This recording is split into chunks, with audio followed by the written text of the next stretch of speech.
En la ciudad brasileña de Camaçari hay una fábrica de coches. Durante casi un siglo esa fábrica fue Ford, coches americanos de gasolina saliendo en sus líneas de montaje. Eso hasta 2021, donde Ford echó el cierre, se marchó de Brasil y se llevó por delante unas pérdidas de más de 4.000 millones de dólares. ¿Y sabéis qué se fabrica hoy en ese mismo suelo? Concretamente en esa misma fábrica, coches eléctricos de la marca china BYD. El mismo terreno donde durante décadas mandó el capital americano y el motor de gasolina, ahora lo ocupa el capital chino y la batería de litio. Un cambio de era condensado en una sola fábrica, y con él Brasil se ha convertido de calle en el líder del coche eléctrico de toda Latinoamérica. Más de 220.000 coches eléctricos vendidos en el año 2025, el doble que el año anterior. Brasil ha encontrado su hueco en el mundo y va por delante de todos sus pares en la región. Suena a éxito rotundo, ¿verdad? Pues hoy os voy a enseñar la trampa que se esconde detrás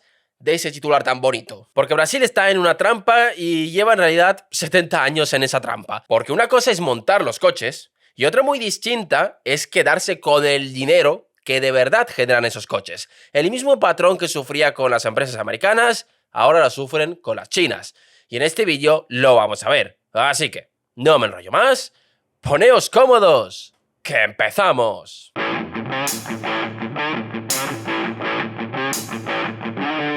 Empecemos por el corazón del problema, y para entenderlo vamos a seguir el viaje que hace un material, concretamente el litio, que es el ingrediente estrella de las baterías de los coches eléctricos. Brasil es un país rico en materias primas. Tiene litio en el estado de Minas Gerais, tiene níquel, tiene grafito, tiene magneseno, es decir, tiene un subsuelo con casi todos los minerales que hacen falta para fabricar la batería de un coche eléctrico. Sobre el papel, una posición envidiable. Pero ahora seguid el viaje que hace ese litio, porque es de traca.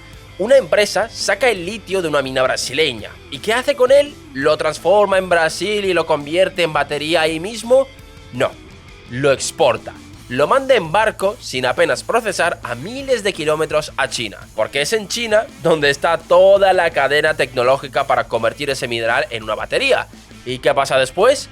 Ese mismo litio brasileño, una vez convertido en batería en China, vuelve a Brasil, pero ya no vuelve como un mineral barato, vuelve metido dentro de batería de un coche eléctrico que BYD ensambla en Camaçari. Es decir, vuelve multiplicado de precio, transformado en un producto de altísimo valor. Es decir, Brasil saca su propio litio barato, lo regala prácticamente y luego lo recompra a precios de oro convertido en otra cosa. Exporta el mineral por unos céntimos y reimporta la tecnología por una fortuna. Y eso tiene un nombre en economía: la trampa de las materias primas. No confundir con la maldición de los recursos naturales, eso es otra cosa. Y esto ayuda a entender bastantes problemas, no solo el de Brasil, sino Latinoamérica en general. ¿Y en qué consiste esta trampa? Muy simple. El dinero de verdad, en casi cualquier producto, no está en sacar la materia prima de la tierra, está en transformarla. El que extrae el litio gana poco, el que sabe convertirlo en una batería gana mucho. Y el conocimiento para transformarlo es difícil de conseguir, que es lo que de verdad da poder. Pensadlo con un ejemplo más cercano. Es la misma diferencia que hay entre un país que cultiva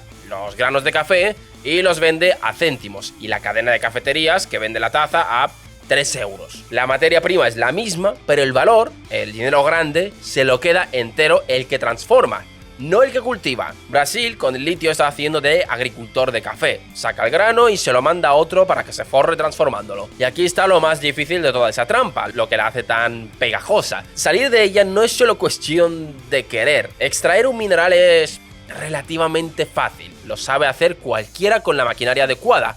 Pero transformarlo, fabricarlo en una batería, requiere un conocimiento técnico acumulado durante décadas.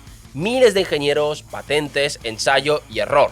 China no domina la batería por casualidad, sino porque lleva 20 años invirtiendo en aprender a hacerlo. Y ese conocimiento no se compra en una tienda, por eso la trampa se cierra sobre sí misma. El que solo extrae nunca aprende a transformar.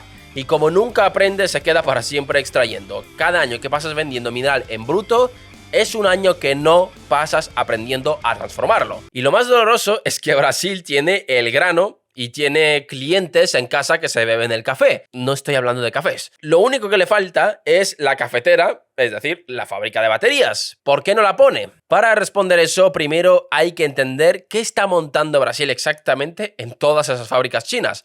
Porque ahí hay otra trampa.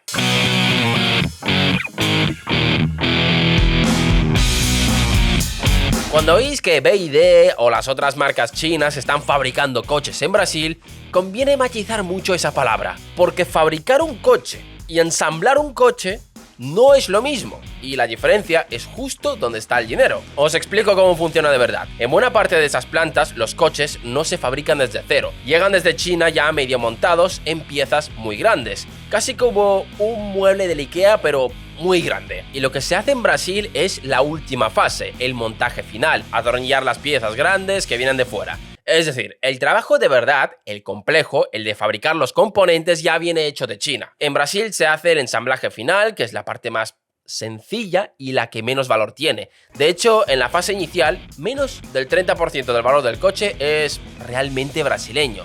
El otro 70% viene de fuera. ¿Y cuál es la pieza más importante de todas? La que no se fabrica en Brasil, la batería.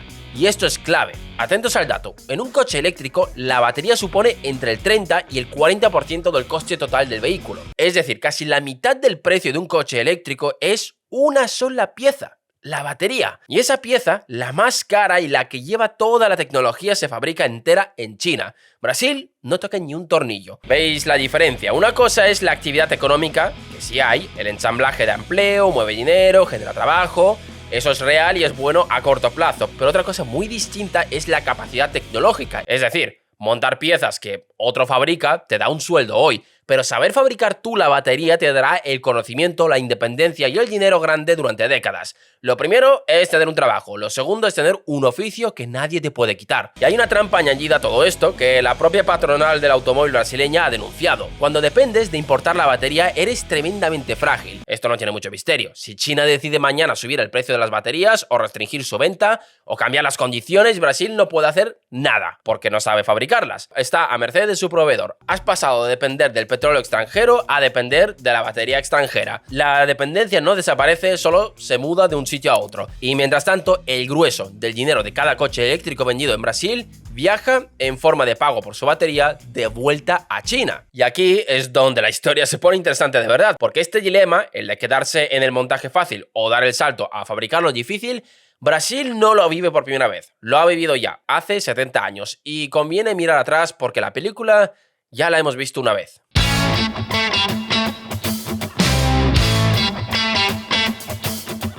Volvamos a los años 50, a la primera gran apuesta industrial de Brasil, porque lo que está pasando hoy con los coches chinos es muy parecido a lo que pasó hace 70 años con los coches europeos y los americanos. En 1956 Brasil decidió crear una industria del automóvil de la nada, e hizo algo bastante inteligente. Obligó por ley a las marcas extranjeras que quisieran vender ahí, fabricar dentro del país.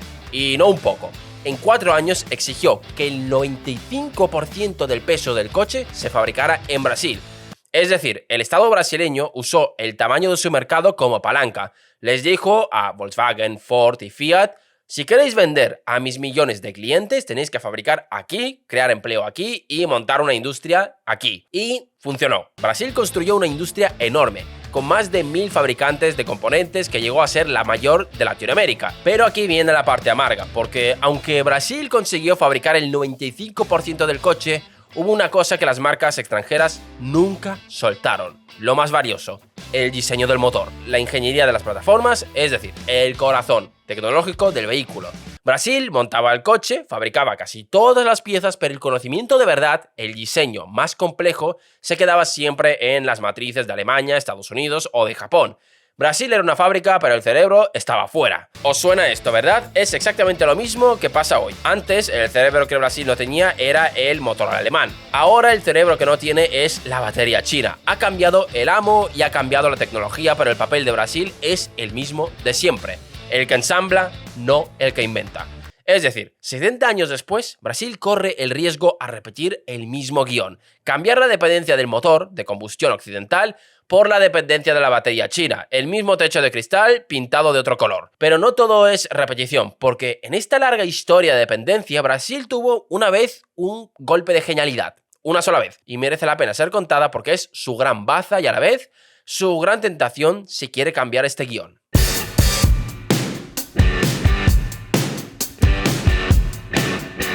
Aquí es donde está la excepción en la historia industrial brasileña. La única vez que Brasil sí inventó algo propio en el mundo del motor, y nació, como en tantas cosas, de una crisis. En los años 70, con la crisis del petróleo, a Brasil entró el pánico de depender del crudo importado. Así que apostó por una alternativa que tenía a mano, porque es el mayor productor de caña de azúcar del mundo.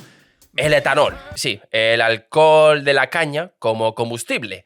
Y con los años, los ingenieros brasileños desarrollaron una tecnología genuinamente suya, el motor Flex. Un motor que funciona con gasolina, con etanol o con cualquier mezcla de los dos en la proporción que sea. Tú echas lo que quieras en el depósito y el coche se adapta solo. Y esto tuvo un éxito brutal. Hoy, la inmensa mayoría de los coches que circulan por Brasil son Flex. Más de 100 millones y hay 42.000 gasolineras repartidas por todo el país que ofrecen etanol, hasta en los pueblos más pequeños. Es decir, Brasil tiene ya montada y pagada una red gigantesca de combustible renovable que funciona y que llega a todas partes, algo que no tiene ningún otro país del mundo. ¿Y por qué importa esto para la historia del coche eléctrico? Porque le da a Brasil una carta que nadie tiene. Mientras en Europa o en China la única forma de descontaminar los coches es electrificarlos sí o sí, Brasil tiene una vía propia, un coche Flex con etanol que contamina alrededor de un 70% menos que uno de gasolina. Brasil puede reducir muchísimo sus emisiones sin depender por completo de las baterías chinas, simplemente tirando de su etanol, que es suyo y que ya tiene montado. Es una baza enorme, le da tiempo, le da independencia, le da una posición de fuerza para negociar. Pero aquí está lo delicado, esa misma baza es una tentación peligrosa, porque tener el comodín del etanol puede llevar a Brasil a relajarse, a decir, va, no tengo prisa por fabricar baterías, total, yo ya tengo mi etanol. Y mientras se confía, el mundo del coche eléctrico avanza, las empresas chinas se afianzan más y más y la oportunidad de montar su propia industria de baterías se va escapando. Es decir, el etanol, que es su gran fortaleza, puede convertirse en una excusa perfecta para no hacerlo difícil y acabar perdiendo el tren del futuro por quedarse cómodo en el presente, ya que la ventana del coche eléctrico no estará abierta para siempre. Brasil tiene el litio, tiene el mercado de coches más grande de la región, tiene una industria con 70 años de experiencia y tiene el comodín del etanol. Tiene sobre el papel todas las cartas para no caer en la trampa de siempre y sin embargo, de momento está cayendo en ella, ensamblando coches y regalando el valor de la batería. Pero existe una ventana de oportunidad ahora mismo para que China dé el salto y fabrique sus propias baterías. El mercado crece tan rápido que ya casi hay un tamaño suficiente para que una fábrica de baterías sea rentable. La ocasión está ahí, pero esa ventana se está cerrando. Y lo hace cada día un poco más, porque cuanto más se asientan las empresas chinas con sus baterías importadas, más difícil será que una industria local pueda competir y abrirse hueco. Y como hemos visto en este vídeo, Brasil ya sabe cómo se hace esto bien. Lo hizo en los años 50 cuando obligó por ley a fabricar el coche dentro del país y construyó una industria entera de la nada. Tenía la fórmula, es decir, la herramienta que funcionó fue usar el tamaño de su mercado como palanca. Si quieres vender aquí, fabrica aquí lo importante. Esa es la llave. Pues bien, hoy Brasil tiene esa misma llave en la mano. Podría exigir a las marcas chinas que fabriquen las baterías en suelo brasileño a cambio de acceder a su mercado, y no lo está haciendo. Su plan de incentivos actual premia que ensambles coches y que hagas algo de investigación, pero no obliga a fabricar la pieza clave, la batería. Tiene la llave y no la usa. Y esto, que parece una historia lejana de coches y de Brasil, es en realidad una de las lecciones más universales que existen. El litio, que sale barato y vuelve caro, es la misma historia del café, del cobre y del petróleo de medio mundo. La diferencia entre los países que se hicieron ricos y los que se quedaron pobres casi nunca fue tener o no tener materias primas. Fue quedarse con la parte de transformarlas o conformarse con extraerlas y venderlas baratas. Los que solo extraen se quedan pobres aunque su tierra sea muy rica. Los que aprenden a transformar se hacen ricos aunque no tengan nada bajo el suelo. Brasil tiene el litio, el mercado y hasta el recuerdo de cómo se gana esta partida, con lo del etanol. Lo que está por ver es si tendrá la voluntad política de jugar esa carta y, claro, eso también supondría plantarle cara a China. ¿Y vosotros qué pensáis? ¿Creéis que Brasil le va a plantar cara a China? Dejadnos vuestras respuestas en los comentarios. Gracias por vernos un día más y nos vemos en el próximo vídeo.